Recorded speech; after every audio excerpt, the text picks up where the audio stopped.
Spirit Switchboard, airing live on the United Public Radio Network, 105.3, New Orleans.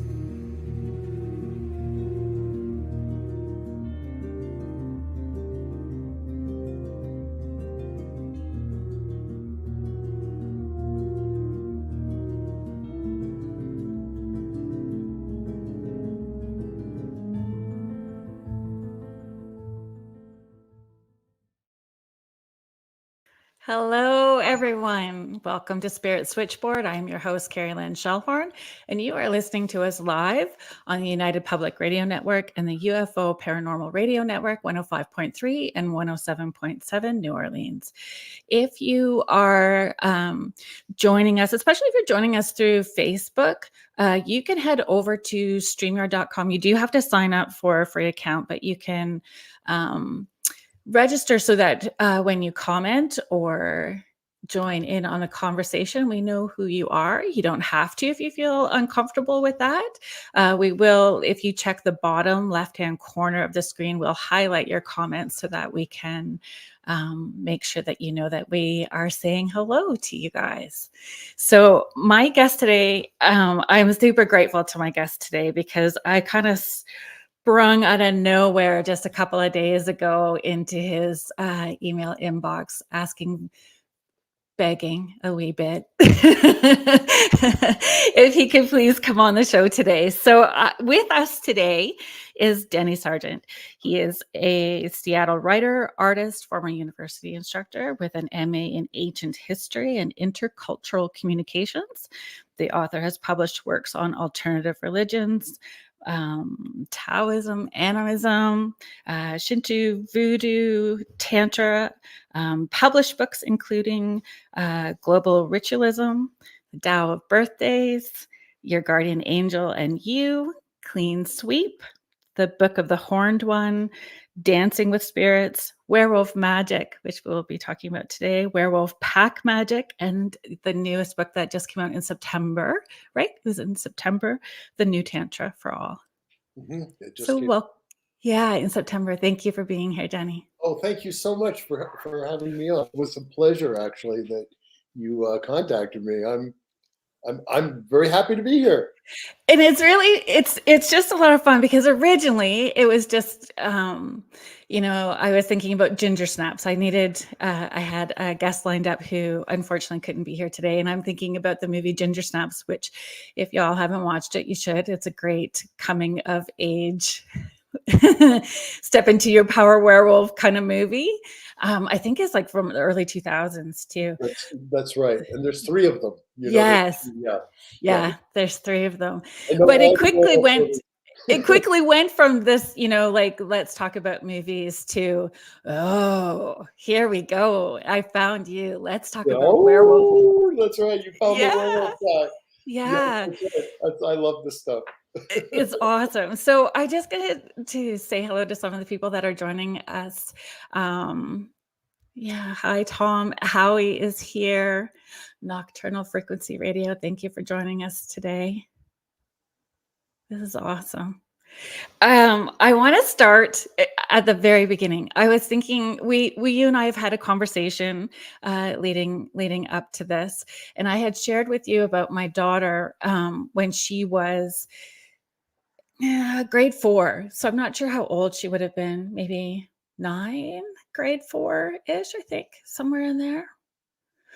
But we had moved from Southern Ontario to Northern Ontario, and she was having trouble. She had come home from school and she said, "Mom, you didn't tell me you were moving me to a Catholic school."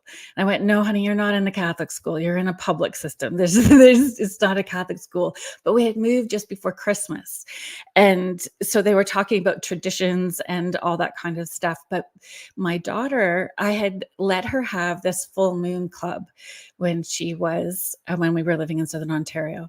And so on these full moons, we would do like a little crafty thing, but it wasn't necessarily connected to Wicca or a pagan belief system, but it's kind of falls in line with it, even though we were putting our intentions on the little wands she was making and the dream pillows that she was making, and understanding everything has intention that you do. So when they were asking people at her new school, what their religions were and what their what their traditions were leading up to Christmas, she's like, Mom, everybody looked at me like I had 8 heads. I'm never going to be invited to parties. I'm just totally are going to get him. She's going to get invited to parties. I mean, she's 26 now, and she's a great kid, but that eclectic points of view, and that has made her so open and accepting, right? So I wanted to know what your childhood was like. Oh, very interesting. Well, I've written Werewolf Magick and Werewolf Pack Magick, which sounds really flaky, and you were very kind enough to go through it and understand that it's not flaky, that I put a lot of energy and time research into it, and that there's it goes all the way back to animism, and it goes all the way back to people shapeshifting and shamanism and all this other sort of stuff. And as a kid, as a young child, I saw things and experienced things that as a child, when you're a child, you don't know, you don't stop and say, oh, that's not real. When you're a little kid, I would toddle around, and I would, one day I was crawling under I don't know, maybe 3 or 4. And I crawled into the bushes, and there was a Jack in the Pulpit, which I'd never seen before. And to me, sorry, you're going to hear my dog. That's just how, it's perfect for a werewolf conversation. Yeah, it's all good. He's out there barking. Anyway, if he gets obnoxious, I'll lock him up. But and I remember seeing this flower, and it was glowing, like glowing white light. Now, at the time, I was just like, oh, look, it's a flower glowing. And I had a lot of strange experiences. I had a tree that I used to talk to. I'd climb up in this big magnolia. I wasn't supposed to because I was really young. And I would sit in this tree, and this tree and I were best friends, and we would talk to each other. And once when I had a very strange experience. My brother and I both saw this. We climbed up the stairs to our play area. We had a special room that was a play area. And we heard something in the play area. And this is really obnoxious, my dog, isn't it? It's all good. It's all good. It happens every time I talk about werewolf magic. My dog goes crazy. Anyway, it's the pack. It's the pack. Oh, hey! It's the pack. Get in here. Oh my God. It's the lingo. Here, come here. Get up here. The howls, growls, and lingo. Yeah. Here's my dog. Oh, he's beautiful. He is, but he's a moron, aren't you, honey? All right. Anyway, so we heard this noise in the playroom, and I looked through the keyhole. I was 6, he was 4. I looked through the keyhole, and I saw a little green man. And I know this. I've never said this on live anything anywhere. I've never, in fact, told this story to anyone. Oh, I think Howie, who's watching, will be interested. His ears will be peaked now. Okay, so all right, and everybody's gonna say, "Oh, you were a little kid, you made it up." So I looked into the keyhole, and I saw this little green man, very small, playing with our sand buckets, like green sand buckets, and the things were moving, and that's what we were hearing. And my brother said, "Let me see," and I said, and he looked through it. And I said, "Tell me what you see," because I thought I was like, I don't know if I'm seeing. And he described the exact same thing. And there was more to it, but we went 1, 2, 3, and we opened the door and we ran in. And this little green man turns around and looks at us. He had a little green hat. He was all green. He looked at us and went, ah, and jumped in the plastic bucket and disappeared. Okay, so I'm old now, and my brother's old too. And we got together, a few years ago, and we were talking. I said, "Hey, do you remember the little green man?" And he turned white, and he said, "Oh my God, was that real?" I said, "I don't know. You tell me." And I said, "Tell me what you saw." And he told me, and I said, "Yep, that's it." Yeah. And he kind of went, "Oh, I had forgotten that. I had suppressed that." I'm like, "Yeah, I'm in the world. I'm in the weird world, so I do not suppress these things." So I contacted my siblings recently as well too, and said, "Hey, do you remember these experiences as a child. Laura Lee is just saying not here on UPRN. We totally believe exactly what you're talking about, Denny. Incredible. Nice. Yeah, I know you're hanging out with some good company today. Apparently, no, I'm in the right. No, I love my occult world, I have to say. So I'm involved in lots of things. Obviously, I wrote a book on Tantra, and Werewolf Magick is my animistic feral.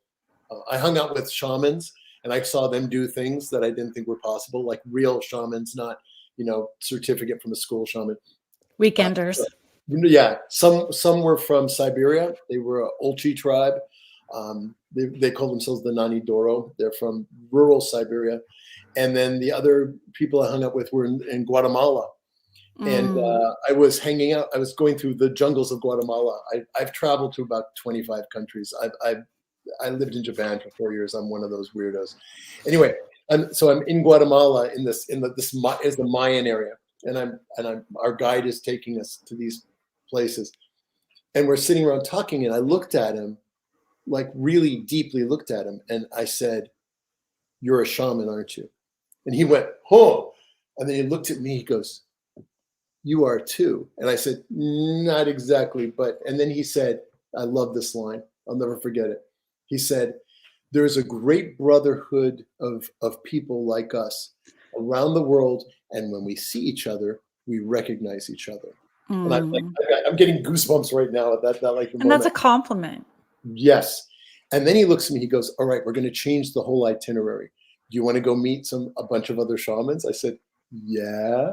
And so we ended up going to a ritual with about 15 shamans, all dressed in white. They were focused on a Mayan deity, and it was so intense. Just to cut to the chase, they did this huge blessing ritual with copal burning and flags hanging and all this other stuff. They were speaking Mayan. They weren't speaking Spanish. And as they started going, all of a sudden there was a tornado in this room, and I have never, like, blowing everything, paper and everything around in circles. And then they came over and blessed us, and whoosh, it stopped. And like I was like, okay, this is what I like. I've had several experiences like that with in India. I ran into, because as a tantric, I was able to go into temples and say, "Look, I'm not a tourist. I'm an initiated tantric in the Knot Sampradaya, the Knot lineage." And I'd show them a picture of my guru, and I had my beads and everything. And they go, "Oh, you're welcome. Come in. You're a pilgrim, not a tourist." I said, "Okay." And I saw things there. I was driven to one place, and this guy, they drove me to this temple. This guy said, "I'm taking you to this temple. Don't tell the tourist people I took you here. I'm not supposed to take you here, because it's really in the boonies, and it was 100 different temples." And he pulls up, and there's a guy dressed in saffron robes standing there, and he looks at me in the Jeep, and he goes, "I've been waiting for you. Come with me." And I looked at the driver, and I said, "Is this okay?" And he goes, "You need to go." And he took me down into a cave. He took me down into a cave and sat me down, and I'm like, "Oh my God, what now? What?" And he has pictures of Hanuman, the monkey guy. Yep. And he starts, and he just says, "Okay, I've been called. I've been waiting for you. I've been called to do this for you." And he did this whole puja, this whole ritual, blessed me, marked my forehead, did the whole thing, and taught me a mantra, and said, "Okay, you are now an initiate of the god Hanuman." And I said, "What?" And then I said, "Okay, I love monkeys. I love animals. I've had lots of interesting spiritual experiences with animals in my life. Okay, this is what's supposed to happen." And I said, "Do I pay you? Do you want money?" He said, "I don't want any money." And I was like, "No, this is India." I was like, "You don't want any money? Okay." And so I came out, and he took me all over to look at all the other temples. There was a Ganesh temple and everything. Then I got back to my Jeep, and the guy goes, "Okay, are you done?" I said, "I guess." He goes, "What happened?" I told him. He goes, Yeah, you were supposed to come here.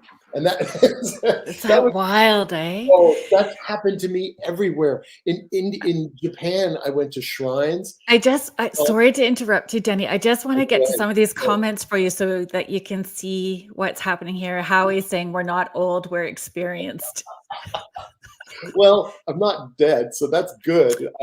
Last year I had 2 heart operations, and I feel great now. You're right. He's right. He's I'm right. glad that you're still here. Kendall. Hello, Kendall. I love you and miss you too. Yeah. Aw, you got nice people who love you. That's nice. Yeah. That's wonderful. There is Jody is saying hello to everybody from South Wales, UK. Hi, Jody. Thank you for being here. When you were sharing that story, it's interesting. I'm going to share a quick story as well too. My youngest son is 18 now, and when he was three, he was just turning 3.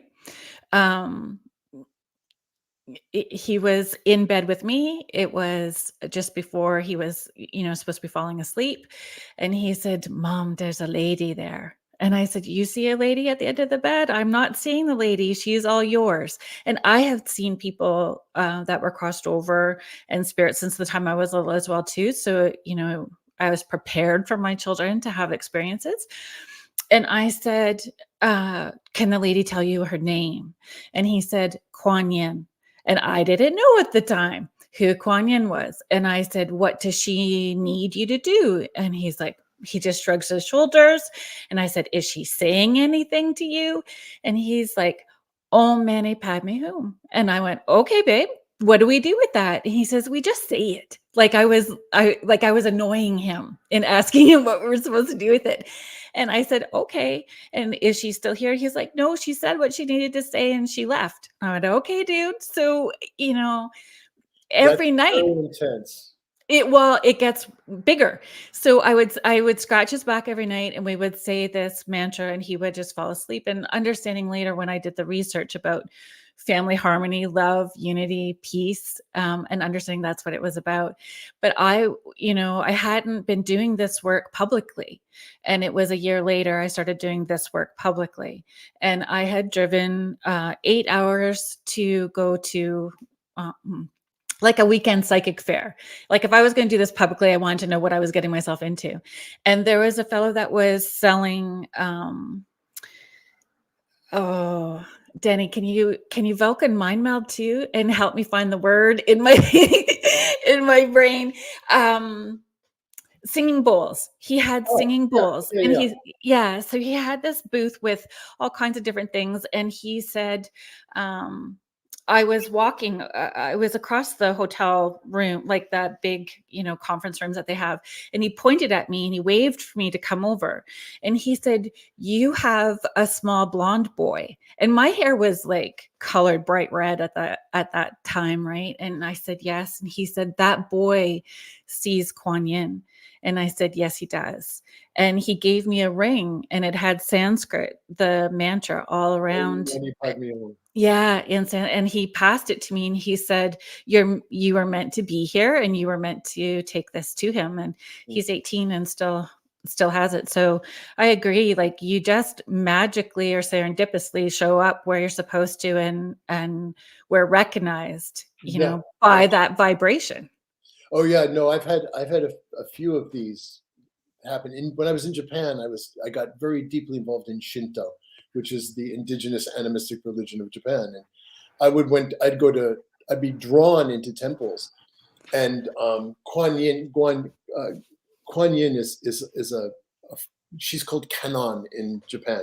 Okay. But I remember going into a place and just starting to chant, Guan Yin Shi Pu Sa, which is a way, and then I found out later that's a way to say honor to Kuan Yin. So she's actually on my altar. Kuan Yin is she's a beneficent, lovely deity.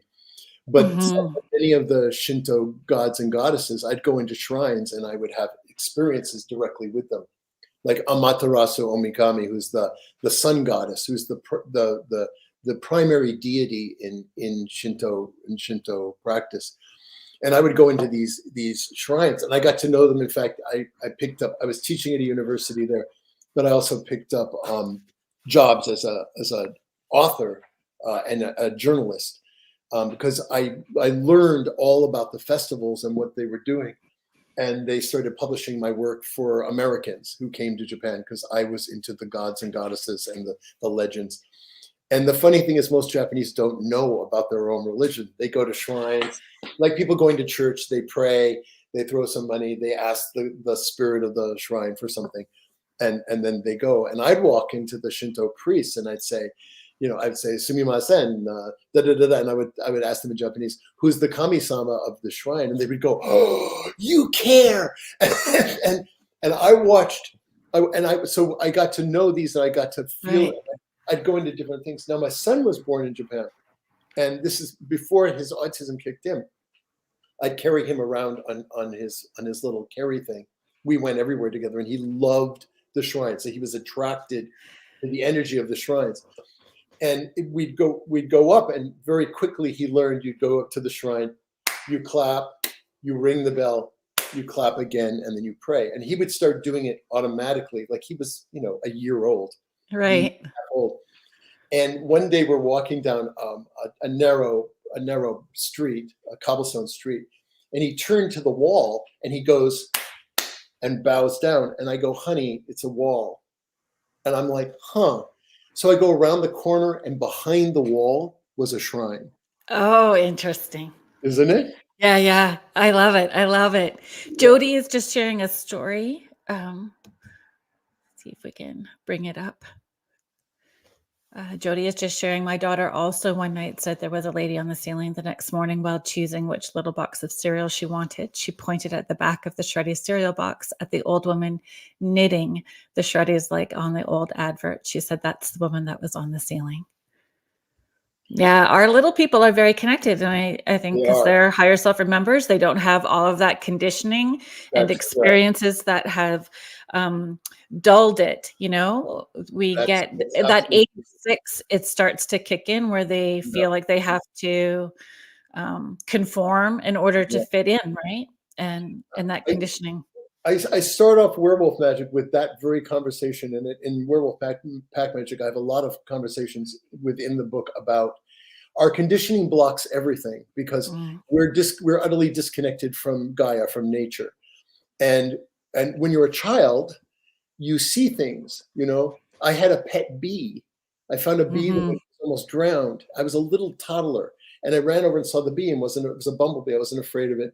And I fished it out of the water, and it looked like it was going to go. And I brought it for a week. I brought it flowers to feed, and then after a while, after maybe 3 or 4 days, I went out there, and it was good enough. It crawled in my hand, and then eventually flew away. Now, if my mom had seen that bee on me, she would have freaked out. But I and the bee were fine. Yeah. Later, but like when I was like 14, I went on a hike in the Adirondack Mountains. And I was sitting there, and everybody was doing something. And all of a sudden, I hear this woman going, ah, and she comes running into the camp. And this huge black bear comes out, like huge. And it comes walking up. And I'm sitting there, and I am so in love with the fact this bear was coming up to me. I was not afraid at all. In fact, it didn't even occur to me. It came right up and sniffed my chest. And then I heard the people behind me screaming, Denny, get out of there. And I looked at the bear, and the bear looked at me, and it just walked away. So, I mean, I still like a child. I go to the woods, and I like the animal. I don't know. I'm weird. I'm a weird. No, I don't think that you're weird at all. And Victoria is just saying hello to both of us. Hi, Carolyn and Denny. I think I say that to people too, that every day I wake up with a sense of wonder, like a little kid at Christmas. Like, I wonder what's going to happen today. I wonder who I'm going to meet or experiences we're going to have. And having a sense of wonder is so important. And talking about conditioning and letting go of conditioning, I had a number of sessions this week where old patterns were coming to the surface for these clients. And I went, yeah, just when you think that you've dug deep, you get asked by spirit to dig even deeper. Just when you think that you've been working on your healing, you have to dig deeper. So if we don't, so my Werewolf Magic books sound ridiculous and people think they're nuts. But I actually am quite serious in my research. And what I was after there was to try to get people to decondition themselves. And the fastest way, the way that has worked for me during a real crisis time in my life, was to let my animal self out and shut down my constantly programmed, Western brain. And when I'm able to get into that trance state of pushing all that junk in my head away and just exist in nature, I can see things and I can perceive things and I can be open like a child again. And that's the key, I think. I agree. Having a sense of wonder. Having a sense of wonder and being able to perceive the powers and the entities in nature that we are blind to seeing now because we don't believe they exist in our culture. Well, yeah. It's interesting. I know that I was just so excited that you were going to come on. And I know that I had said to you, I had popped off that email and I was just going to run with that for sure. You were going to say yes. And I had written it 3 pages. I was just so excited, and then had purchased the books through Kindle and was going through this. Oh my gosh. We had a lovely talk. Yeah. I'm sure it's the first of many. So one of the things that I had these are the words that I wrote down. When I was thinking about Werewolf Magick and the pack magic as well too. Devotion to family, trusting instincts, autonomy, freedom, accepting our primal nature, and trusting our natural connection to animals in the land. Those were all of the words that came up for me when I was going through that. So do you want to talk about some of that? Sure. So I very, very quickly, I went through a very, very hard time in my life. I lost everything, and I meditate every night, and I lost my job. I lost I had a divorce. Everything was bad. And during my meditations, a wolf kept showing up, which is unusual, and it's not something I was ever involved in. And the wolf, and I finally looked at the wolf after ignoring it for a while and said, "What are you? Who are you?" And it said, "I'm a wolf. I'm the wolf spirit, and you've been calling me. You're in deep trouble, and I'm going to help you." And I was like, "Well, what do you want me to do?" And it said, "You need to get out in the woods. You need to rip off your clothes, and you need to be part. You need to re-enter nature. You're so you and so many people are just so wrapped up in all the garbage that has been programmed into you. You're going to have to break out of the shell, and you no longer have instinct. You need to find your instinct. You need to find your intuition, and you need to find your insight. And the only way you're going to do that is by shutting down your all the crap that's in your head. Yeah, you have a master's degree. Yeah, you've been a teacher. You need to drop all that stuff, and you need to re-enter the magical world of nature, And so I did that. I ran out there and I did it, and I sat down and I said I had a very deep experience, and howling and growling and the whole thing. And then I started getting more teachings from this wolf or whatever it was. And it said, "No, you need to go up into the wild." No, I live in Seattle. I'm an hour and a half away from deep, deep woods where there's bears and panthers and the whole thing. Mm-hmm. So I went up there, and I was at the end of my rope, and I said, "Okay, you know what?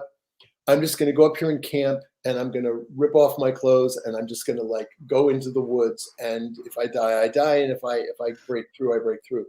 And I had a huge, massive breakthrough. I completely shut down my brain and simply existed as an animal. And all of a sudden, the trees lit up. I could see at night. I actually went tracking into the forest, and I like walked right up to raccoons, and I walked right up to a deer, scared the hell out of them. It was kind of funny. And I all of a sudden I was not thinking anything. Like I'd shut down my brain. I was just existing. And it was such a relief to not be worrying about the bills and be worrying about this and to be thinking Right. about this and cognating this and just no thinking at all. And the moon and the trees. And all of a sudden I felt nature, I felt Gaia embrace me and say, okay. I mean, not say anything, but I felt like, now you're one of my kids. Now you're one of my kin. Now you can enter this world. Like, because humans have blocked themselves off from nature. And Well, so block themselves off completely, like not even tapped into their own body and how their intuition's giving them messages and connecting. Exactly. It's a source. I mean, I've been doing this for 5 years. I didn't plan to write a book about it, but anyway, that's another story. But but I've been doing this, and I am if you saw a picture, I wish I had a picture to show you of me 5 years ago. I looked like I was at death's door. I'm feeling great, actually. I'm doing great. I look better and feel better, mostly because once a month on the full moon, I shut down all my cognition, and I howl and I growl and I go into an animal state, and I put my hands in the earth and I see Gaia. She comes up as eyes, and I feel my toes and my claws in the earth, and the energy, like Gaia gives me the energy, renewal energy. And I reach to the trees and it gives me the energy, and I reach down, it gives me the energy, because I'm open. I'm now open. It's not anything. It's not anything mystical or magical. It's just we've created these shells, and our culture and our indoctrination has created these shells that we're stuck in our little worlds. And now everybody's got pods in their ears, and I mean, everybody's shrinking into their own little eggshells, And so, but we are animals. And the first thing when I teach this, when I do workshops, the first thing I make everybody do is say, I am an animal. And they have a lot of trouble with that. Yeah. They have a lot of trouble. I said, no, we are literally in the phylum, in the biological phylum of animals. We are considered underneath the great apes. We are one of the great apes, Homo sapiens. We are animals, and our whole life we've been told we're not animals, that animals are bad and we are good and we can do anything we want. And we're above. And they have no feelings, and we can kill them and we can slaughter them, and they're just things. We matter. We have souls. They don't have souls. Yeah, they do. Yeah, they do. Yes, they do. Doris, I'm just going to read this for you. Doris is just saying it's great hearing Denny Sargent talking. I believe in animals and what they know. Oh, thank you, Doris. You're awesome. I mean, if we don't reconnect with our fellow animals and with Gaia, we're doomed. I mean, this isn't even, I'm not even joking. I mean, I'm not being. I agree. And I always call it the meat suit. Like you have to, and when I'm teaching about connecting with your intuition, I always say it's in non-thinking moments you're going to hear that intuitive voice, and it may sound like yours, but when you lean in, that vibration and that voice is coming from outside of you, even though it sounds like yours inside your head. Right. So it's having those experiences in different ways: eyes open, eyes closed, inside ear, outside ear. You have to lean in and feel, and be willing to feel. Yes. That's willing to feel. True. That's absolutely true. That's why I wrote a book called Your Holy Guardian Angel and You, because I did an entire working on connecting with that inner self. And as a tantric, it's the same. It's called the Atman, or the Guru. Guru actually means light removed, darkness removed from light. A guru can be a teacher, but the guru is the spark of God inside you, right? It's the light inside you. So meditation. Every time I meditate, every time I do werewolf magic, whatever, I'm both basically opening myself up to the divine in me, you know, however. Yes. Yeah. So This that whole leads me to another question about breath work. Is it about breath work? Like that's what how important is breath work? And does yeah. so when you're in that altered state, if I'm incorrectly phrasing it, then please correct me. No, that's fine.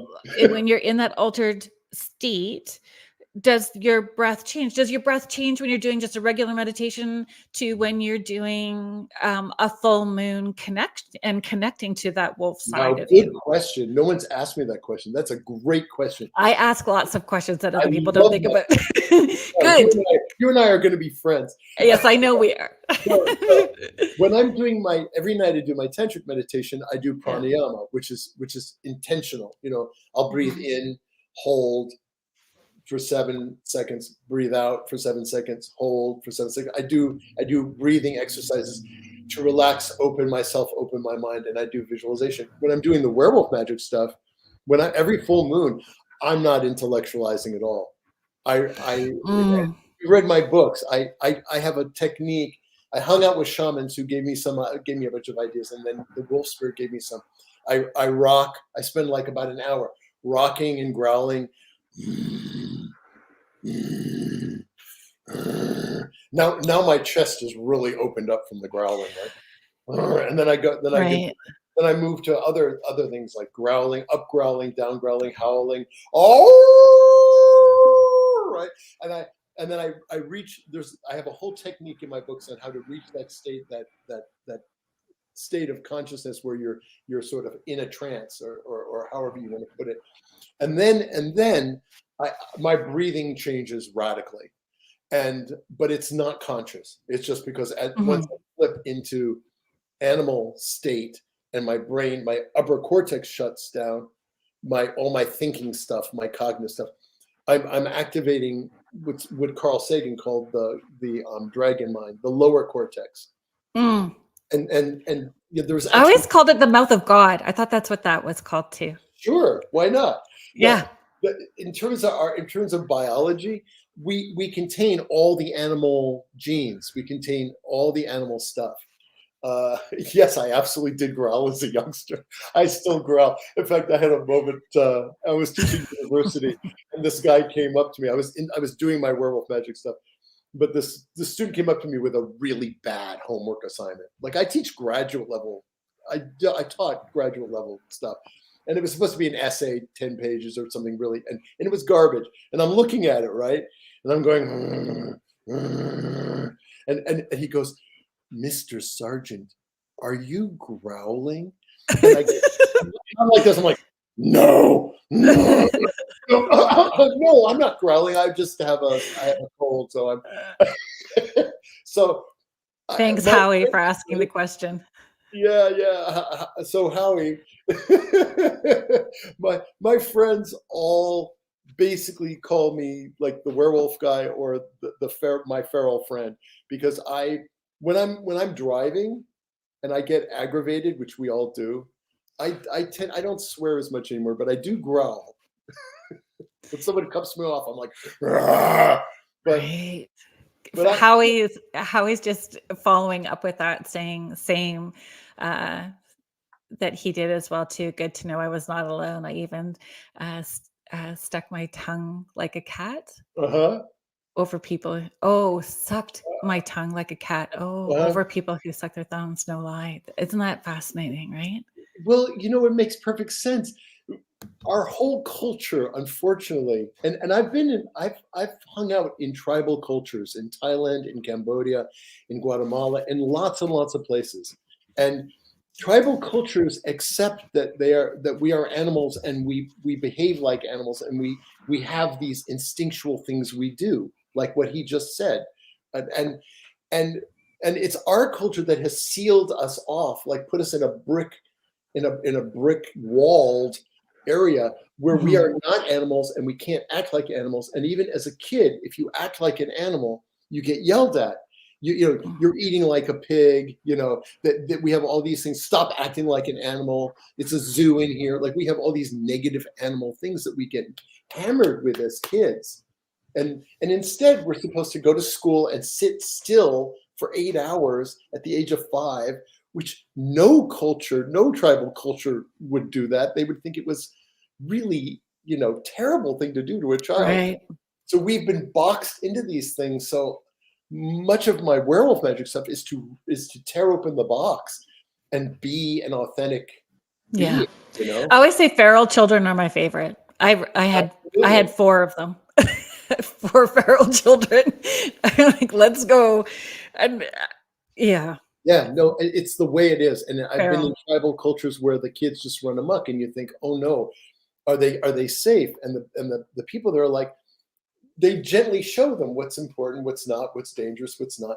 But same in Japan. Japan's a Shinto country that even in Tokyo, the kids were allowed to just play and be who they were. And that's how my son at the age of 2 started picking up Japanese, because the kids would just come up and start yattering in Japanese and English, and they started picking up.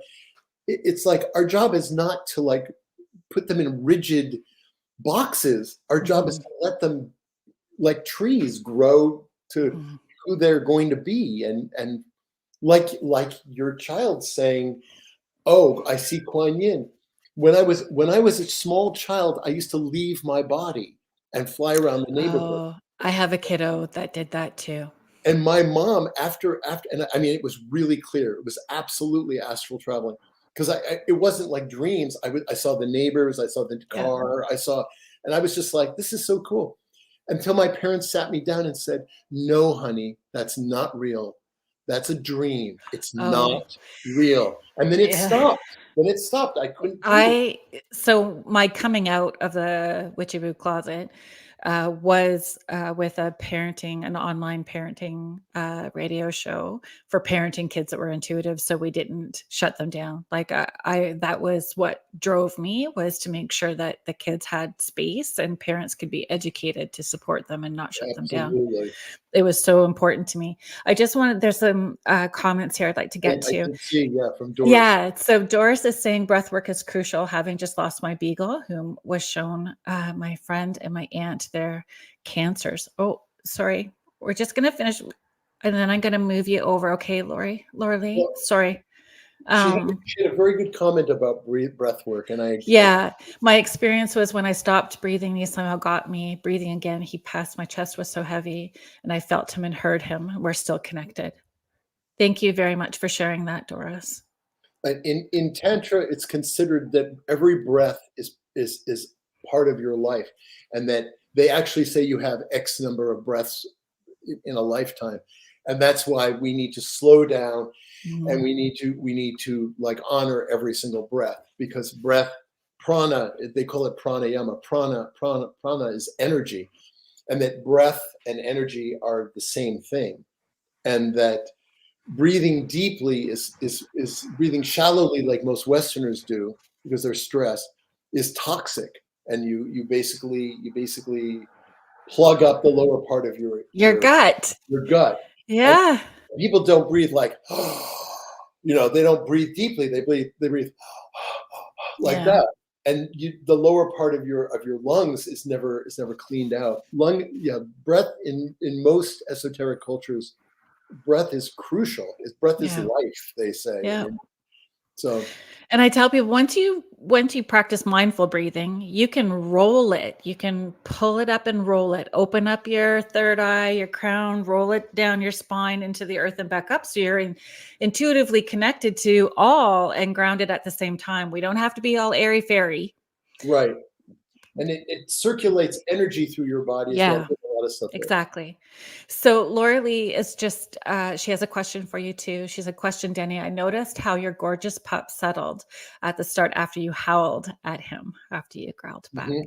Do you connect on a special level with him as per the werewolf part?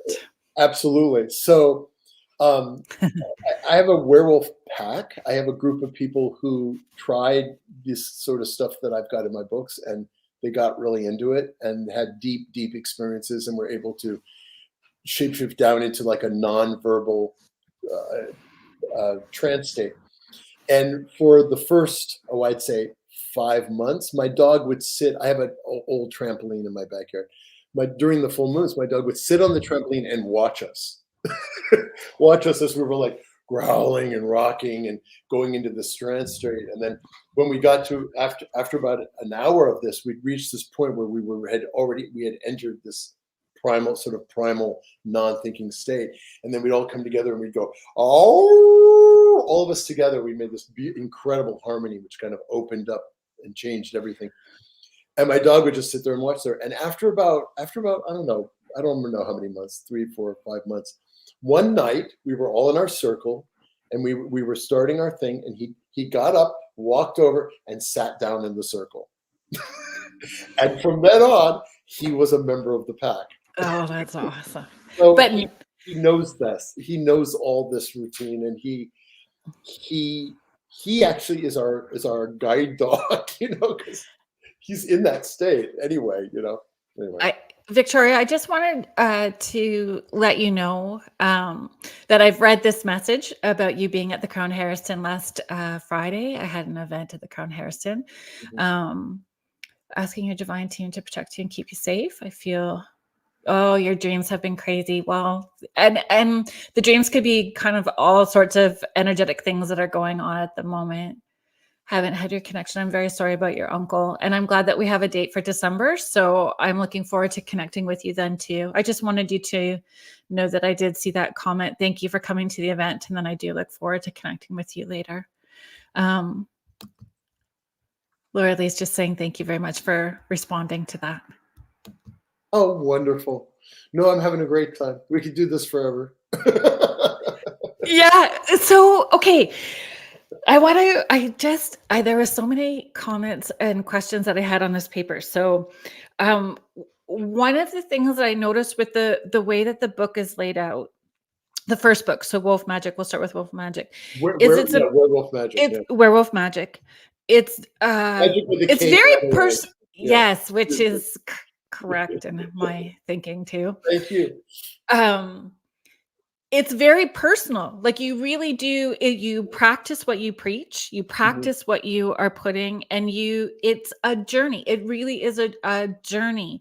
And if you follow, it leads you up where you can push it past your comfort zone edge and just wait a little bit before you go further. Like it leads you to that state should you choose to want to go there. Yes. And I have to say, when I first started doing this, I thought it was just me and my own insanity, and started writing all this stuff down, pages and pages and pages of like what the wolf spirit's telling me, what I'm experiencing, what worked, what didn't work. And I didn't plan, I think I told you, but I didn't plan to write a book at all. I went to PantheaCon, which is it's now gone, but it was the biggest pagan and occult gathering in the United States in California. And I went down there to sell other books that I wanted to write. And my friends told me, no, you've got to push, you've got to write Werewolf Magick. I said, nobody's going to want this. It's crazy. Nobody's going to want this. And I sat down with 2 acquisition editors from 2 of the major publishers. And both of them did the same thing. They went, no. Oh, we want Werewolf Magick. And I was like, are you out of your mind? Like, why would you want this? They go, no, it's great. It's perfect, blah, blah, blah. I'm like, and why were you talking yourself out of work? Because I'm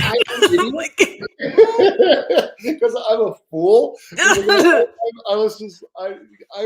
I'm not very good at promoting myself, obviously. I mean, I've always been this way. So, which is why I'm not, rich and all those other things. But rich is all depending on your perspective as well too, right? Like it is. I just didn't think.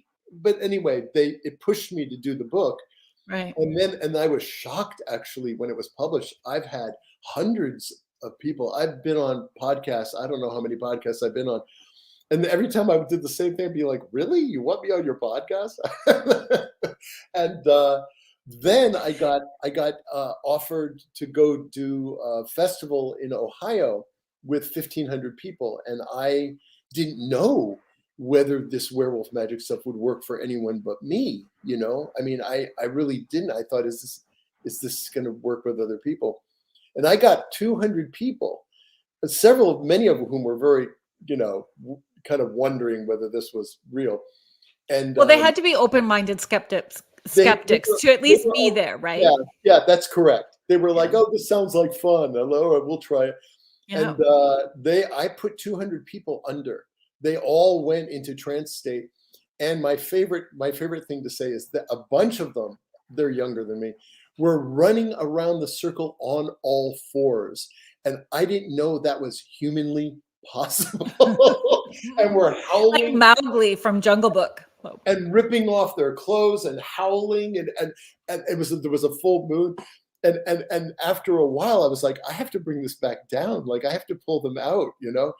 And I gathered them all, like, got them all to come in. And I started to do when we're doing this stuff, we're nonverbal.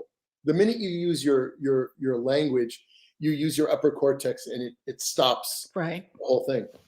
So I'm like, and I'm trying to show them, like, okay, let's start rocking and bringing it back down again. And they were like, no. And they ran off. And I was like, oh my God. I have 200 people here. If they run amok in this campground, I'm going to be in so much trouble. How badly their spirit needed to let loose. Yeah, that's what they said afterwards. So I finally got them down, and about 50 of them left, and like 150 of them stood there and wouldn't leave. And they said, "We want more. We want more." I said, no, we're done for tonight.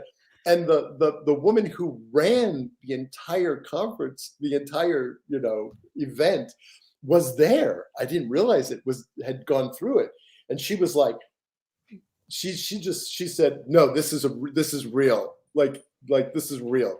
This is a real thing." So you know what? We're going to do it again tomorrow night at this place. And I was like, and then she looked at me. She said, "Is that okay with you?" Like, yes. Okay. That's being in the moment and rolling with it. You mean I get to be a wolf again? Yes. I'll do that, Exactly. Laura Lee is just sharing, my eldest son, when he was 14, his friend's mom did a past life regression with a group of them. And he told me the most incredible experience he lived in the past as a black wolf. Okay, that is fantastic. And let me tell you something.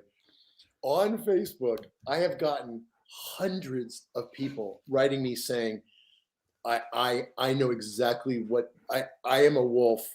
I was born a wolf. In the past life, I was a wolf. I'm into werewolves. I've watched all the werewolf movies. I don't know why I'm so obsessed with werewolf movies. I collect werewolves. And your book, all of a sudden, like, oh, there's actually something to this. Yeah. And my response was, okay, let's start with, I like to go back to science a lot.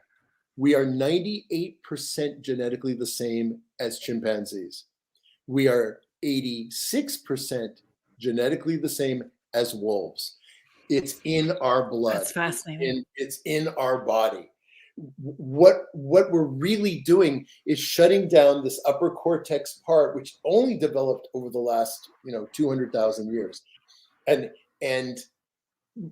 we're shutting this down so that the rest of our body knows what to do. Yeah.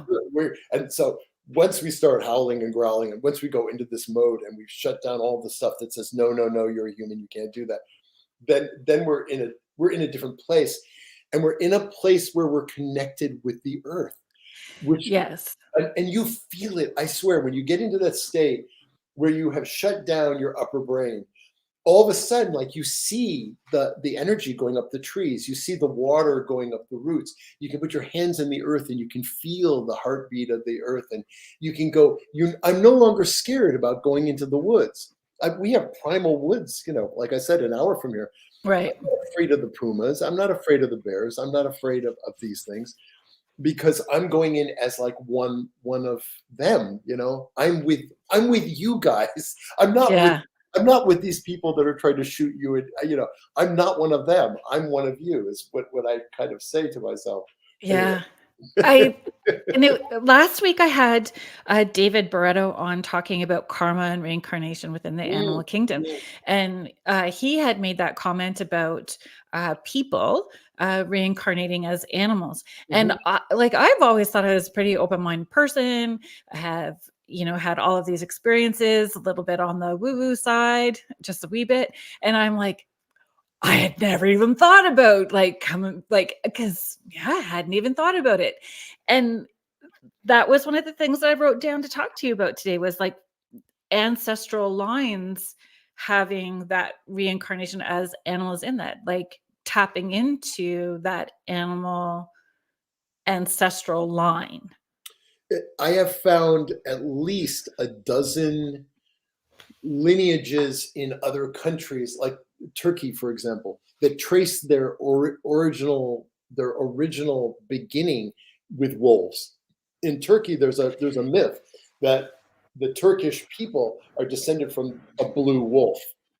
I mean, other places, if you go into the Norse countries, I've traveled in Sweden, I traveled in Finland, and I traveled in Iceland and Denmark. There's a lot of conversation about that the wolves, like they come from, if you think about Odin and a lot of the stuff in Norse mythology, that the wolves were the beginning of the lineages. So, right. I mean, we are animals. We came from animals. I mean, it's within us. I mean, whether it's like, the idea that it really, a wolf gave birth to the first humans is maybe a little odd, but it's in our blood and we know it. We know it when we go into a trance state, when we have dreams, when we sit in deep meditation. If we look for that side of us, it's there. These genes are in us. We all came from we evolved from these animals, and people think, oh, those things are gone, but they're not. They're all here in the lower cortex, in the dragon mind, the animal brain. It's right here, and I just try to figure out a way to shift from my normal, like, overheated, right, brain down to getting into that place so that my dog and I can be in the same, like, relaxed state of simply existing and breathing and smelling, and my senses open up. I mean, we can open up, like, my sight, which sucks. When I'm in this state, I can see at night really clearly. I can hear things I can't usually hear. I can smell amazing things and figure out what they are. And it's not magic. I mean, it's not, I mean, I guess it is in a way, but it's just that I've shut down all the stuff happening in my brain so that my real body, my intrinsic body, can simply do what it's always done for hundreds of thousands of years, which is be able to smell the things that are important and feel water and all that sort of stuff. So, how did you research? Like, there's so many different aspects to the book, not just personal experience, but there's it comes from so many different areas. So could you speak about that? I'm a nerd. I appreciate it. The nerd in me honors the nerd in you. My master's degree is ancient history, Yeah. And I became obsessed with this as a young child when I first went to I'm from New York, the Metropolitan Museum of Art, and I saw the Egyptian stuff, and I saw this, and I believe in past life stuff, and I know, like, I saw stuff when I was 6 years old. I first went to a museum, and I said, "Oh, I've been there. I know what that pyramid is. I know." I mean, I couldn't articulate it, but I've always been deeply interested in ancient stuff. And like I said, I've traveled around the world. I'm not rich, but that's just what I spend my money on. But I've been mostly, I go to ruins. That's like Angkor Wat and Machu Picchu and the pyramids of Giza and Tikal in Guatemala, and I go to find these places to try to remember and connect with how things used to be and how things should be, where nature and us are working hand in hand instead of destroying the planet. So. Can we talk about I want to be mindful how I'm phrasing this, because usually I'm just like a squirrel on Red Bull with no filter, and it just all falls out. I am with you. So I just tried to be mindful. You just go. Okay. In your research, finding evidence during witch trials and Right. witch burnings, if you could talk about Sure. that. Hello, Denise. Thank you for joining us. It's okay that you're here a little bit late. We're glad that you're here. Indeed. So when I started doing this werewolf magic stuff, people were like, "What are you talking about?" I said, "All right, let me do some research, because that's what I do. I do research. I'm an academic, as weird as that sounds." And I realized, like, oh my goodness, I went all the way back, and I found, and you've seen the book. I found, in ancient Greece, the beginning of werewolfism came from Mount Lycaon.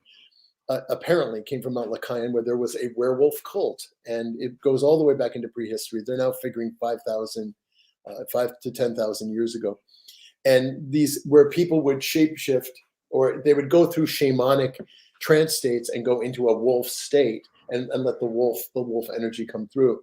And so, and what I was finding was like real historical research. I mean, and anthropological research and archaeological research. So I'm a real stickler for that stuff, and Llewellyn really made me. They really held my feet to the fire.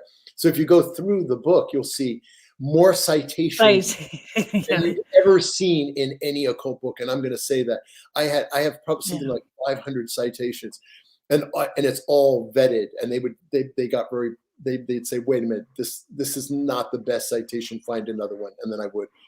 So when I got to I went through different countries. I went through the Norse cults. I went through ancient Greece, ancient Rome. In ancient Rome, everybody knew what Vespellus was the word they used for shapeshift. Right.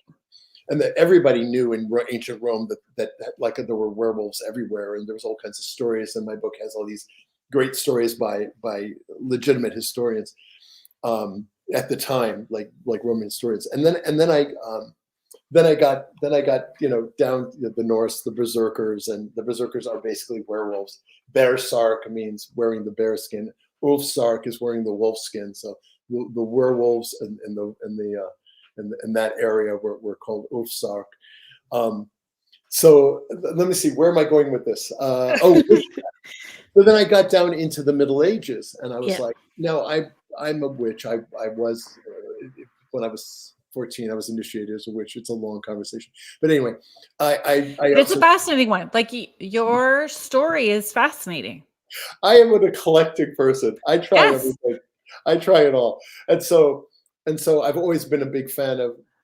I'm a Welsh, technically a Welsh traditional witch, and so then I started looking at witchcraft and going, I wonder if there's got to be connection between that, because I've seen lots of images from medieval images of witches as wolves or as werewolves, like riding their broom to the Sabbath or whatever.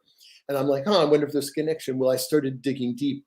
The books about witchcraft don't have a lot, but the witchcraft trial documents, which are hideous and horrible and scary, have an awful lot of important stuff in there. And I dug deep into them, and I found that you have access to them and just it's all online. You can find it. You just but you took the time to do it.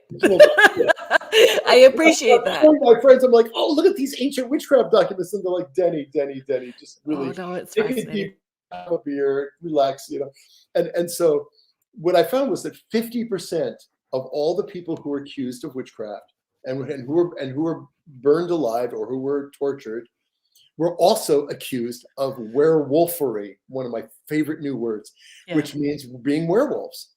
And I had no idea. And I had read tons of books on witchcraft.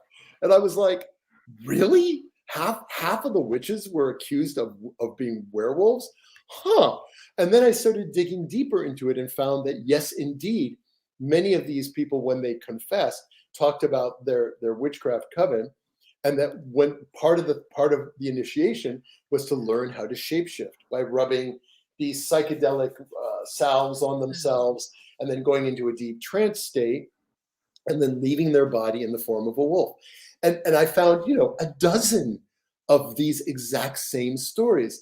And that helped me sort of formulate what I was doing with because I was trying to reconstruct this werewolf magic. I was trying to reconstruct this idea of going into this trance state. I was obsessed. Plus this wolf spirit was like, come on, you're on the right track. Just keep going, So I told my witchcraft friends, and they were like, what? No. And I was like, here, look, and they were like, "Oh, damn! Look at this!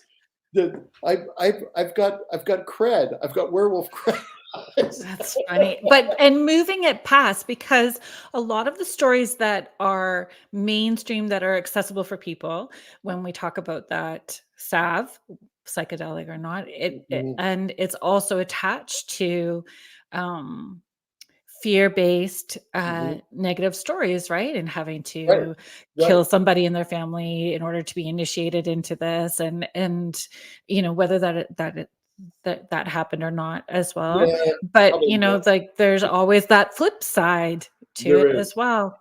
There Hi, is. Sandra. Thank you for joining us. Mm. Sandra's just saying hi, everyone. And Michelle was saying, indulge us with your background and your history. I personally like the story of you being dropped off at age 14 by In the your Adirondack Mountains. Yeah, yes. that was when I encountered the god Pan, but that's another long conversation.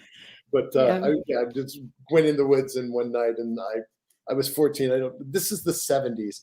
You could get away with anything in the 70s. I'm sorry, but Drinking from the hose. oh no, not just that. Like no seatbelts, and I mean, I hung out with my friends in here. I had to get a letter of permission to be initiated as a witch. That was hilarious when I was 14, and my mom. I asked my mom to drop me off at 14 in the Adirondack Mountains on the trail, so I could go hiking for a week, even though I'd never been hiking in my life.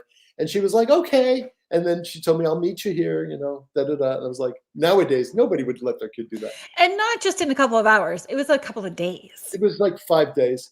And I had an encounter with the god Pan. I was lying in my sleeping bag, and beautiful night, and all of a sudden I heard this noise, and I look up, and there's this huge shadowy figure with a guy with this, like I couldn't see it well, but he had goat legs and he had big horns, and I knew exactly who it was.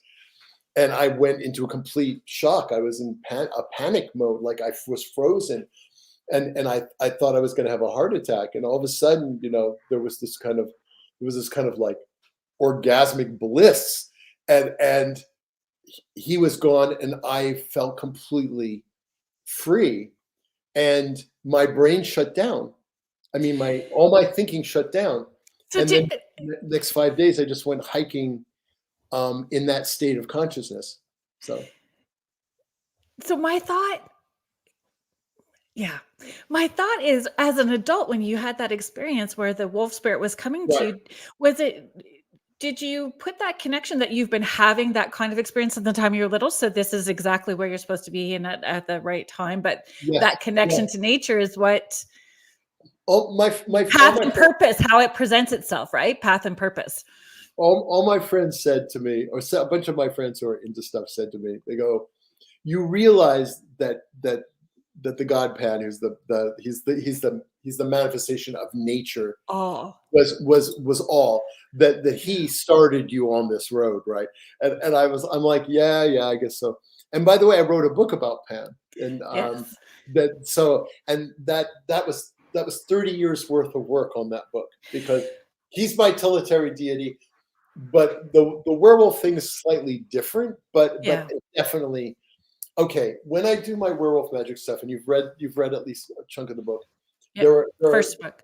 We use really basic deity forms when we're shapeshifting, and the first one is the Earth Mother, and we don't use words, so we use ma, like we growl like ma to invoke her for quite a long time.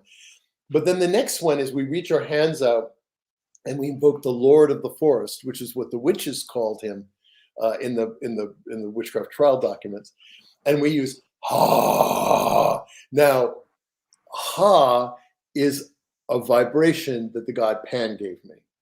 So ha, and then we invoke the full moon, which is ah. So it's ma, ma, ma, ha, ha, ha. Ah, ah, ah. And then the werewolf spirit is, rah. And then we build this up, and then we're like, rah, rah, rah, oh. And when there's like 5 of us, it's awesome. And we get this tone that all of a sudden it opens up the gate and we can go right under when we do that. Meanwhile, I'm in Seattle. I have people living on all four sides of me. And I have been waiting for the police to show up, and they have not. and we talk about it afterwards because we go, we go into this whole thing. And then we spend a lot of time sitting on the ground or going, and just kind of like existing and enjoying, right? Playing with our dog. My friends like to run after the dog and chase them around the yard. So we talk to each other. You'll get a kick out of this, I think. And we're like, well, what do we do if the cops show up? And then we were like, what should we tell them? What should we tell them? I said, I know. We'll tell them that we're LARPing. we're doing live action role play. And they're like, well, what should we tell them we're playing? I go, Werewolf the Apocalypse. Which is a great game, by the way. Right. You could also just have a signed copy of a book going, Yeah. My book. We're okay. Yeah. We promise not to kill anything. Exactly. Michelle is saying, what a great expression. So yeah, I think the people around me, I mean, I do live in Seattle, which is very, very liberal. But I think the people around me are just like, oh, there they go. Okay. They just like, let it go.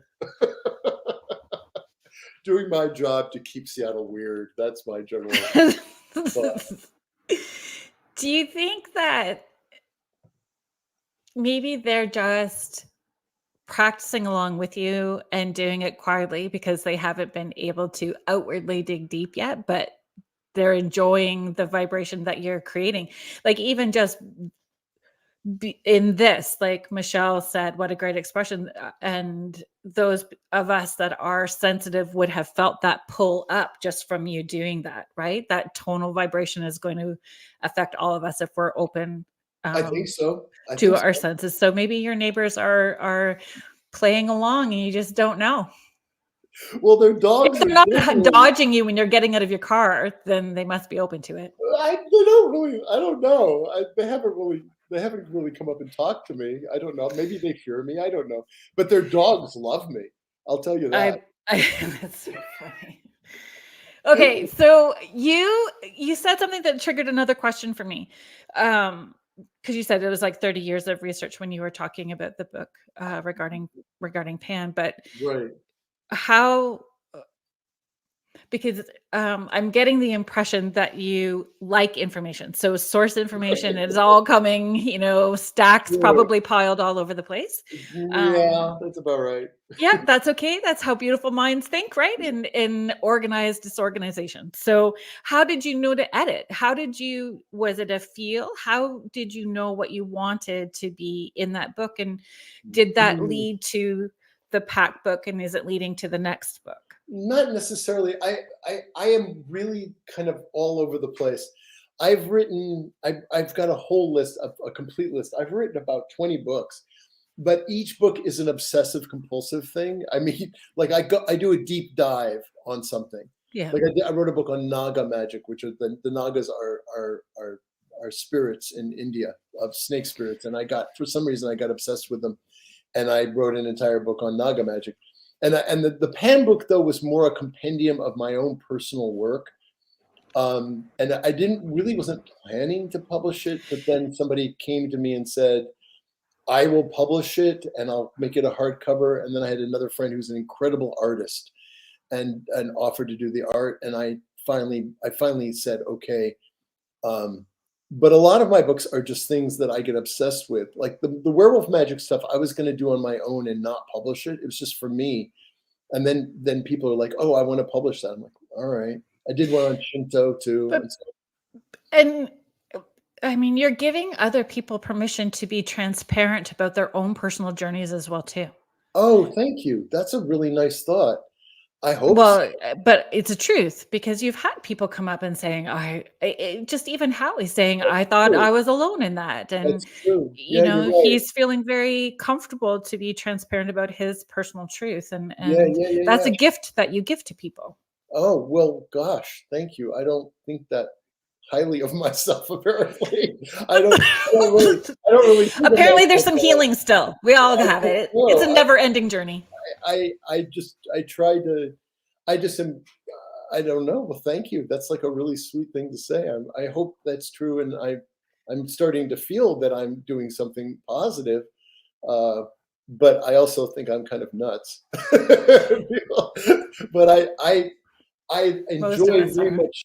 I enjoy very much doing all these different things, and they all. I mean, I'm a tantric. I'm a werewolf. I'm all these different things. And I'm a witch.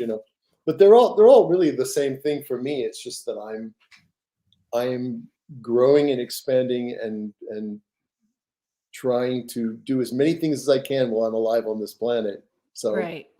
So the new book is going to be coming out. I'm going to be due in February, which is Feral Magick. I'm going all the way back with that one. I think that's brilliant. I'm just going to do a quick shout out, and then I would like to come back around to that if I can. So if you are just joining us, thank you for being here. You are listening to Spirit Switchboard. I am your host, Carrie Lynn Shellhorn, and you are listening to us live from the United Public Radio Network and the UFO Paranormal Radio Network, 105.3 and 107.7. And we have Denny Sargent on today talking about werewolf magic and other things. Oh, yeah. This is so brilliant. Horror movies too. I'm totally down about it. I've seen every single werewolf movie, but do you have a favorite? Is our top three? I'm going to actually go with the very, very old school first werewolf because it affected me deeply as a small child. Mm. But my favorite right now is the brand new on Marvel Werewolf by Night, which is brilliant. If you haven't seen it, I have not seen it. I will make a note. Short, unfortunately, it's only an hour long, but it's really, really good, really clever, and really fun. And I really love the werewolf. He's just great. So, yeah, I mean, I've seen there's others that I kind of like, but that one I really like. It's a little bit more human, and there's a bit right. Ginger Snaps is my kickoff to Halloween, no different than Die Hard is to my Christmas. Yeah. I get it. Ginger Snaps is great. Mm-hmm. I mean, if I was a woman, I totally would like have a Ginger Snaps poster on my wall. I mean, yes, Ginger Snaps is has some wonderful, powerful stuff behind it, and it's really good. By the way, I recommend another werewolf movie that almost nobody's seen because it's French. It's called Wer, W-E-R. And I highly recommend it. And it's really intense and actually, I don't know. That's what you and I talked about. The Northman. That's where I wanted you to go. Yeah.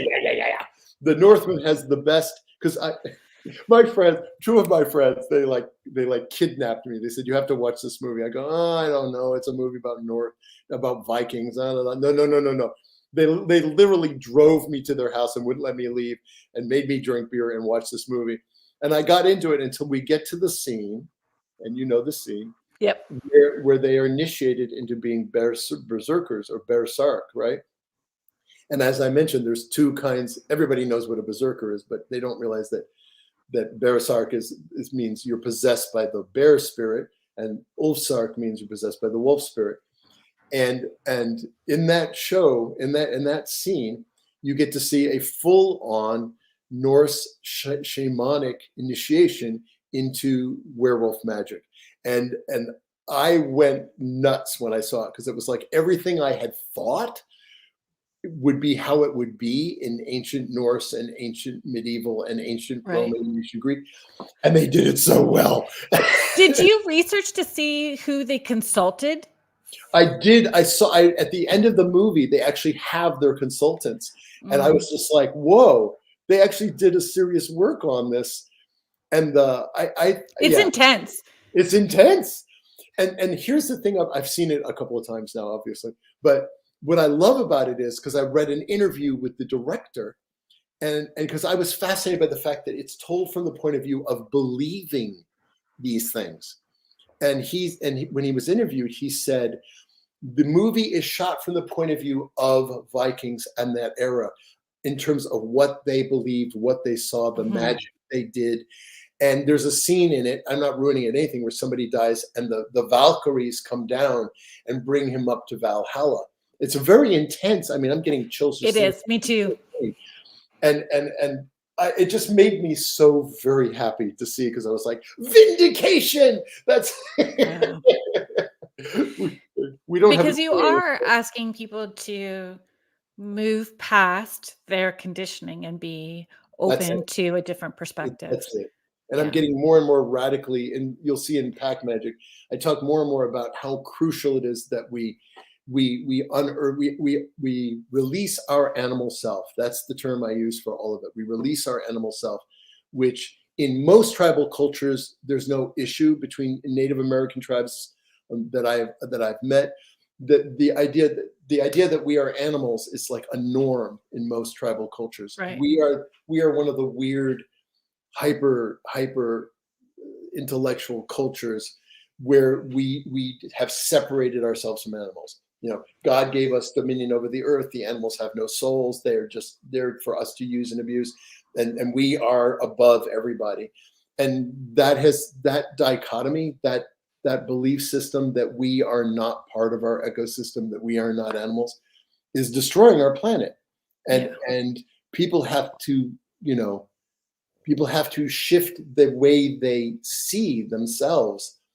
If you don't see yourself as an animal amongst animal within a wider, culture, a wider world, that we're all interconnected. We're all interconnected. And I end every one of my meditations every night by putting my hands on the earth saying, to you, from you, all things. Because without the earth, we would not exist. I mean, we wouldn't. If things get so out of whack that we no longer can have,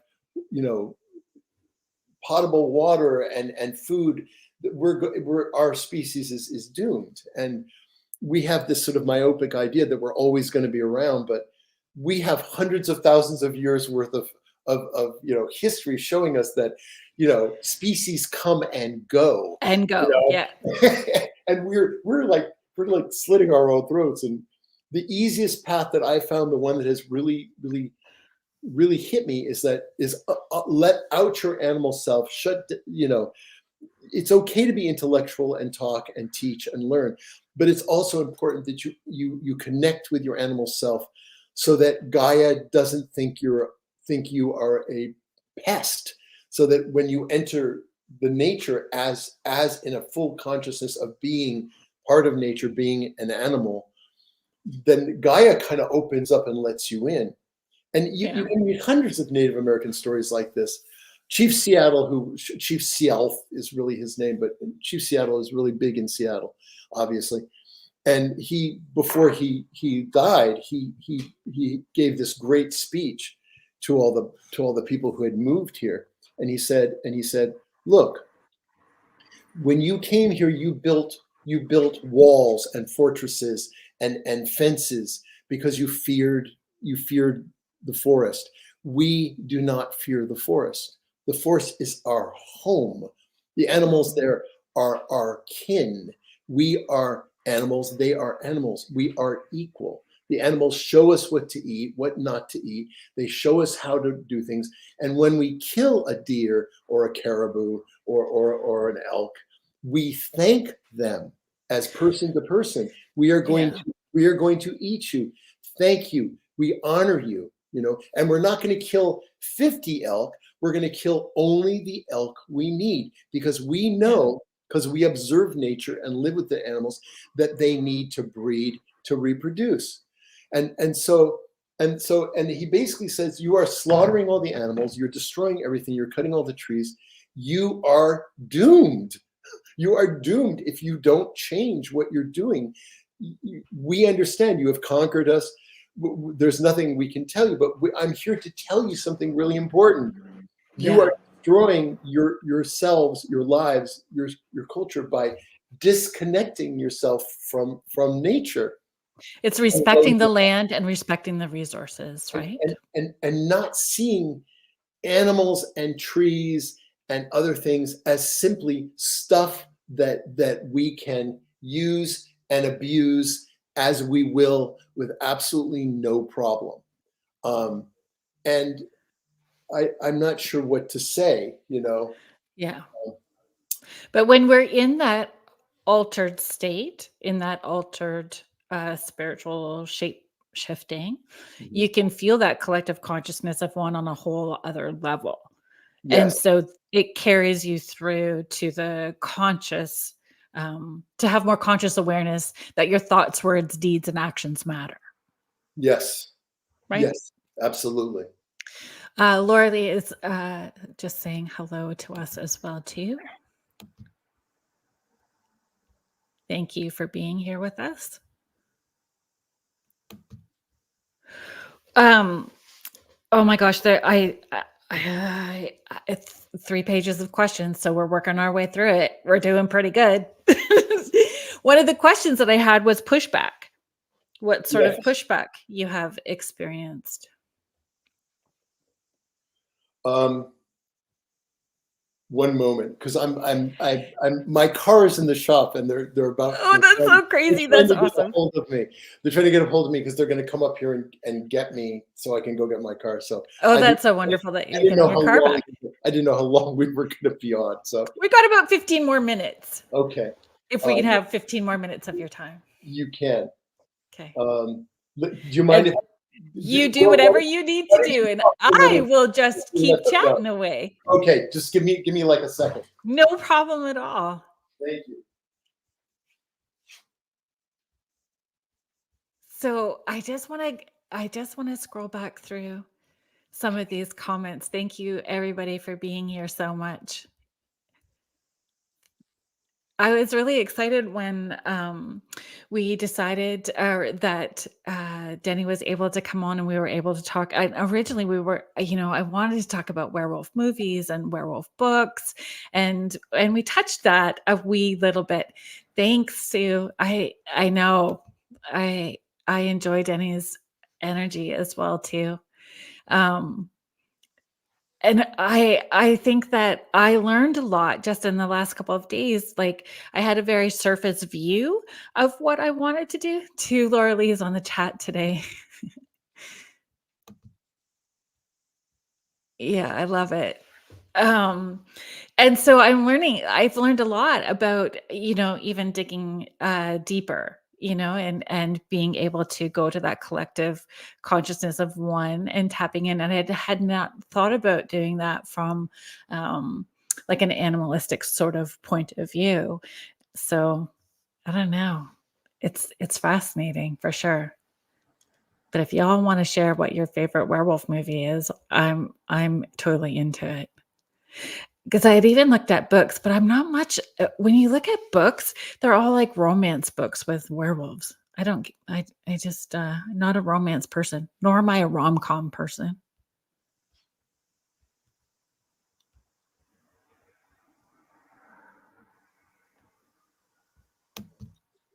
We'll have to share these with Denny when he comes back. Thank you for being here, Sandy. I hope all is well in your world. I'm glad that you're here with us.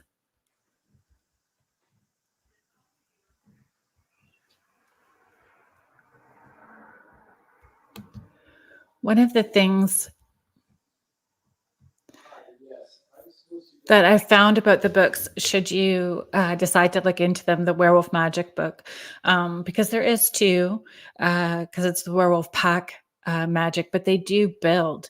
Like when you are looking at it, it builds. And I'll get him to talk about Feral Magick, which is the book that he's currently writing, which will be the next part, but not necessarily that they're a series. Underworld. Thanks, Michelle. I agree too. They were fascinating. They were fun. They were fun movies. Never mind. I can't get a hold of them. I'm just going to have to call them when we're done.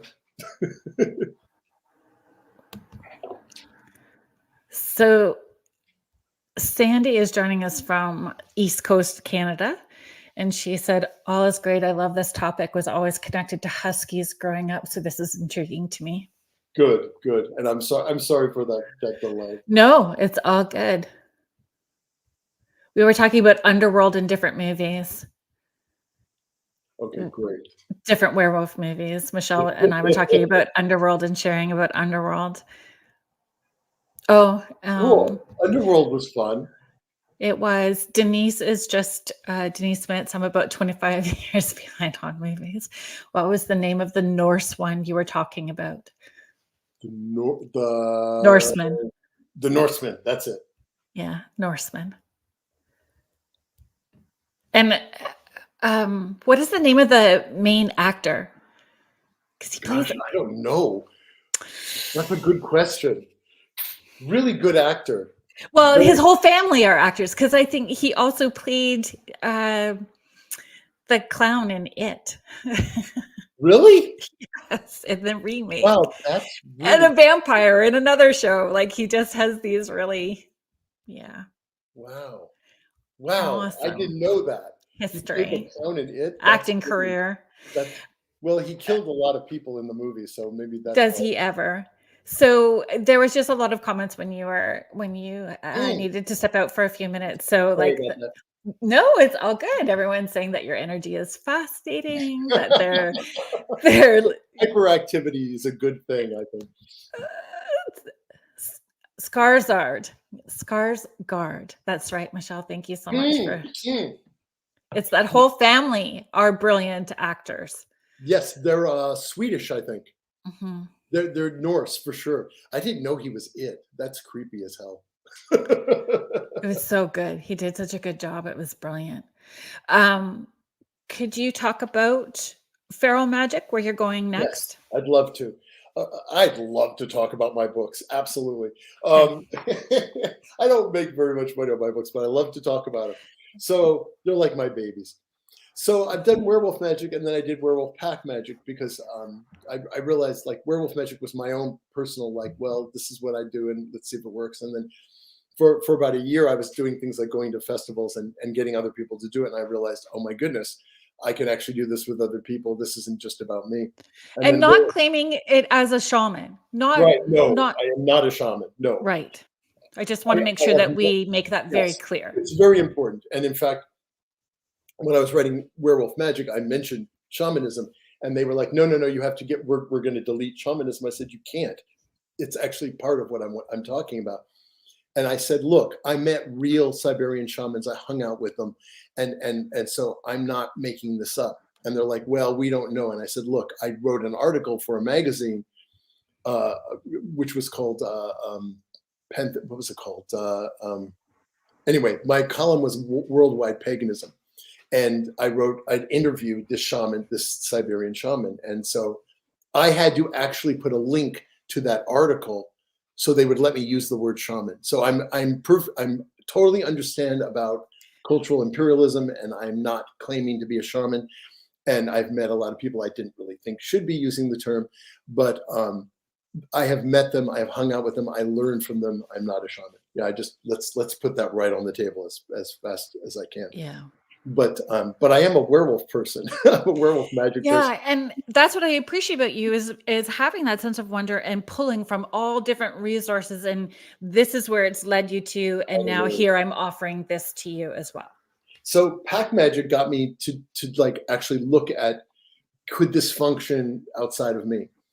The next book I've been planning for a while now is Feral Magick, because as I got deeply involved in Werewolf Magick, I was getting lots and lots of people contacting me through Facebook and through other things, Instagram, about, well, I love what you're doing. I love the Werewolf Magick, but that's not the animal that comes to me. What comes to me is a bear, a lion, an otter. I've heard everything, snake. Like these animal spirits come to me. And so do you have any recommendation? Since I understand that you're doing this and I love your Werewolf Magick stuff, but that's viscerally in my gut. That's not the animal spirit that is calling for me to get into opening up my animal self. And I thought about that a lot. And I was like, wow, that's right. I'm in this little niche. This is where I've gotten my gnosis, where I've gotten my direction is from this wolf spirit. But other people are hearing other spirits. And So I've been thinking about it a lot. I've been researching it a lot, and it pulled me into animism and what I'm calling neo-animism. So animism was the beginning of all religion, and I'm not making this up. This is straight anthropology, sociology, and it came from the place where we can actually connect it historically is the Paleolithic era, where the basic belief of animism is that all things are alive. And we're going back to a state of consciousness where we realize like the trees are alive and the animals are alive and some mountains are alive. And then I realized, oh, wait, I lived in Japan for 4 years. Shinto is animism. Japanese are animists. They believe that there are spirits everywhere. And they are they're very intelligent. They're very high level culture. They're kicking the ass of the world in terms of money and finances. And yet, if you hang out in Japan, you find signs like next to lakes that show a serpent, a snake. They say, beware, there is a snake spirit in this lake. You probably shouldn't swim here. So the more and more I've been doing this kind of stuff, the more and more I've been getting interested in other spirits and the idea that we can see a tree or we can see these things. And that if we go into a deep trance state, we can actually see the spirit energy in everything. And so, I want to supply people who have talked to me with a way to approach any animal spirit. Oh, that's brilliant. So that's what we'll see. But I got a contract. Don't even say we'll see. Just be yes, and just allow it to unfold. Yes. Right? Can I do it like that? Can I go, yes? Kind of like Scooby-Doo? Well, I guess, sure. Okay. Taffy Misty is just saying when we were talking about movies, Twilight. Sandra Sharp, thank you for being here. Sandra is saying Abbott and Costello meet Frankenstein, American Werewolf in London, and Wolf, starring Jack Nicholson and Michelle Pfeiffer, are some of her favorites. Yeah. It's all good. And it's where we're at. And Sandy, I'm just going to put Sandy's question up here for you. Can you tell if someone that has that werewolf energy to join your pack? Can you have, if you could, two groups, like if a group of people in Canada were doing this and you were doing this in Seattle in your backyard with your neighbors peeking through the shades, at the same time, can you tap in that same collective consciousness space? Good question. I have no idea. We need to try. I love that idea. Well, I'm going to be doing I'm doing a Zoom Werewolf Magick. I've done one Zoom Werewolf Magick like trance state class, and it worked okay. And I've got this other group of people of witches and that have quite a network. And in November, I'm going to be doing another Zoom. So let's see if Zoom works. I mean, I'm still, I do a lot of Zoom tutoring. I'll say yes. Okay. Yeah, I think it might work. And so people contact me and they want to know. And I said, well, read my book. And if you have any questions, write me. So, people can go to my website, which is, you have it up there, DennySargentAuthor.com. You can also type in werewolfmagick.com. And it takes you it lands you at the same place. Yes, I added a new one recently, which is feralmagic.com. Okay. So people can, because when I'm talking to people, I say, oh, just write me at werewolfmagick.com. And they remember that. But if I say DennySargent.com, just a second. Hello. Look. Oh, you're welcome, Sandy. I'm really grateful that you're here. So if we need to come back around to ask that question again, just let me know and we can pull that back up and ask him again before our time finishes up here. And Sandra, I have not seen Wolf with Jack Nicholson and Michelle Pfeiffer, so I wrote that down so that I can come back and look at it again.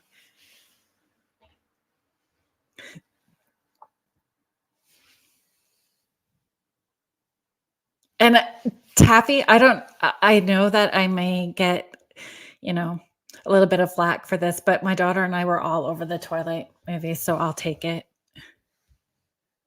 And we still do. It seems to be one of those movies, um,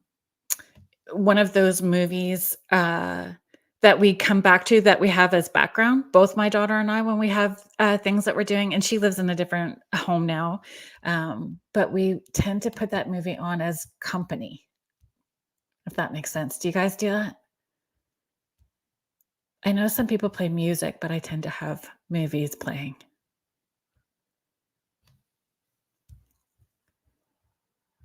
There we go. I'm so sorry for that.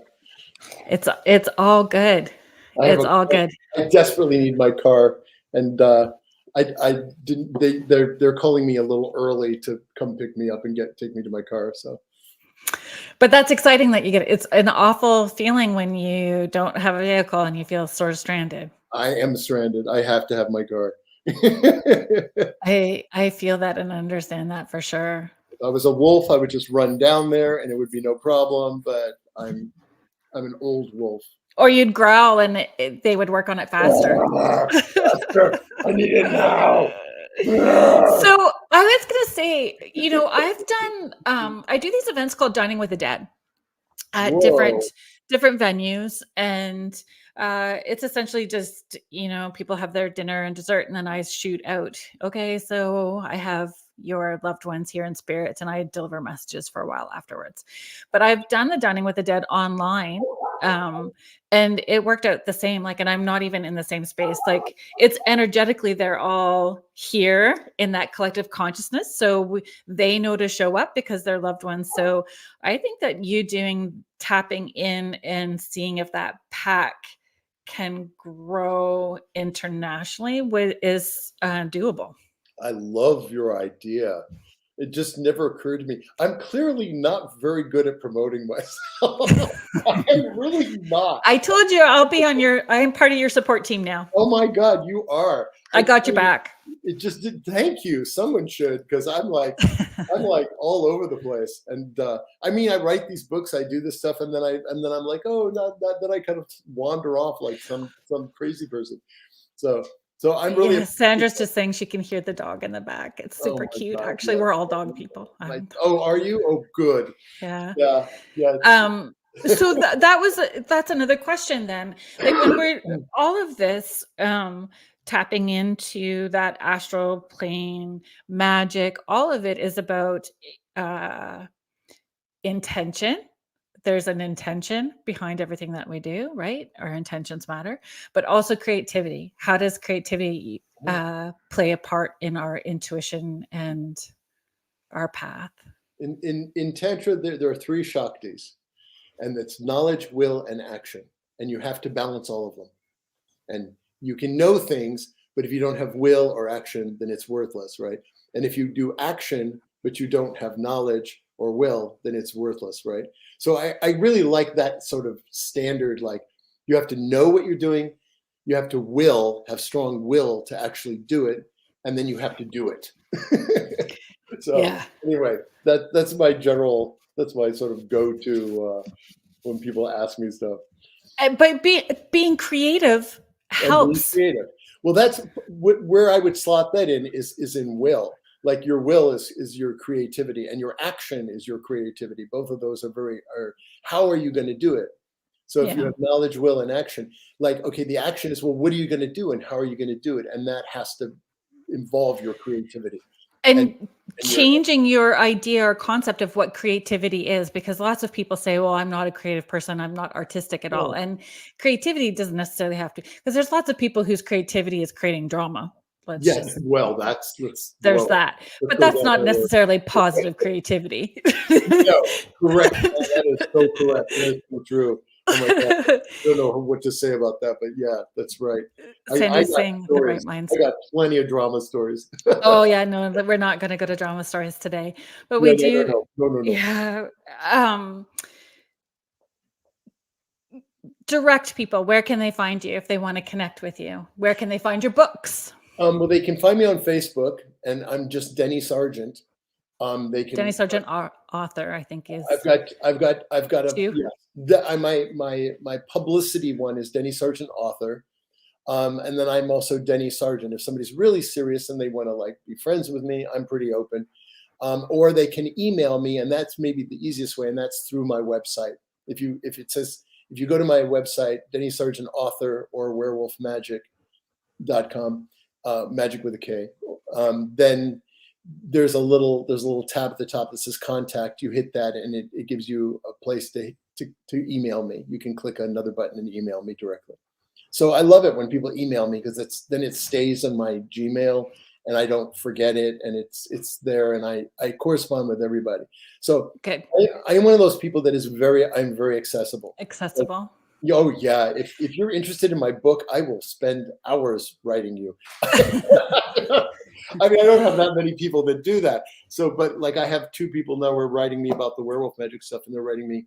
They're like, I hope you don't mind. And then they write me a long letter, and then I write them a long letter. And then, I got nothing better to do than help people. I mean, well, this is part of, I think, that people are needing connection. They're needing that werewolf magic. They're needing to feel part of a community, part of a pack, and tapping into that. And I think it'll be interesting to see what happens once Feral Magic, and I have you back on after that. Oh, well, that would be lovely. I'm sorry I bounced out a couple of times, but it's all good. It's all good. We all know that we're car-centered in our culture, and it would be nice for now. But for now, that's right. I can't wait till teleportation is happening. Oh God, there goes my dog again. It's all good. So thank you, everybody that was here. Next week on the show, we have Rick or Mortis Shrek, actually, is his name, and he created the largest spirit board that was at Salem. So he's going to come on, and we're going to talk about talking boards and spirit boards with Rick Shrek next week. So thank you, everybody that participated in the conversation and joined in and asked questions. I appreciate you. If you have any show suggestions for me or comments, please connect with me. It's carrylyn.shellhorn@gmail.com.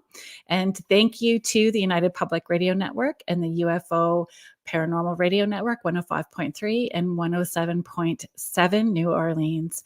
Have a good week, everybody, and we'll see you again and connect with you again next week.